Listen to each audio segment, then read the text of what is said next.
Dia sangat kaget saat melihat meja. Ada yang meletakkan sendok di bubur gandumku.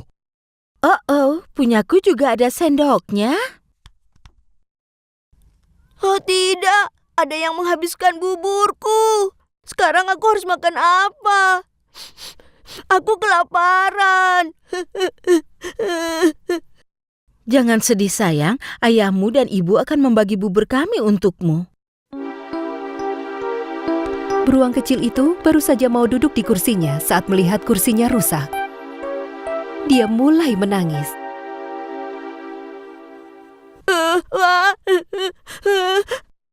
Ada yang merusak kursiku. Sekarang aku harus duduk di mana? Ayah beruang tahu ada yang tidak beres di sini. Ini tidak benar.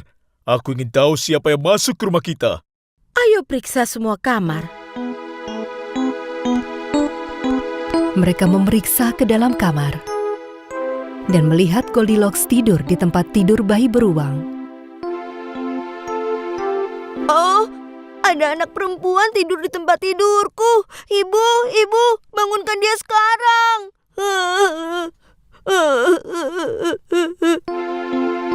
Goldilocks mendengar tangisan bayi beruang dan langsung bangun. Oh astaga, kau benar-benar cantik. Saat Goldilocks melihat ada 3 beruang di depannya, dia sangat ketakutan. Dia melompat turun dari tempat tidur dan lari keluar rumah dan pergi ke hutan. Kurasa dia pikir kita akan menyakitinya. Lihat, dia lupa membawa keranjang berisi buah stroberi liarnya. Gadis yang malang. Goldilocks berlari secepat mungkin. Dia pun berhasil menemukan jalan pulang. Dia langsung menggedor pintu rumahnya sambil menangis. Ibu Goldilocks mendengar suaranya dan membuka pintu. Kau dari mana saja, Goldilocks? Aku sangat mengkhawatirkanmu. Apa yang terjadi denganmu? Goldilocks memberitahu ibunya semua yang telah terjadi. Ibu, aku benar-benar minta maaf. Aku tidak akan melanggar perintahmu lagi. Ibunya mencium dan mencoba menenangkannya. Goldilocks tidak bisa berhenti menangis dan meminta maaf. Jangan khawatir, sekarang kau sudah ada di rumah dan aman. Oh tidak, aku lupa meminta maaf kepada keluarga beruang. Tapi aku sangat ketakutan. Itu pertama kalinya aku berhadapan dengan beruang. Jangan khawatir sayang, aku yakin mereka tahu kau lari karena takut. Mulai sekarang kau jangan pernah pergi jauh dari rumah. Baik Bu, aku janji.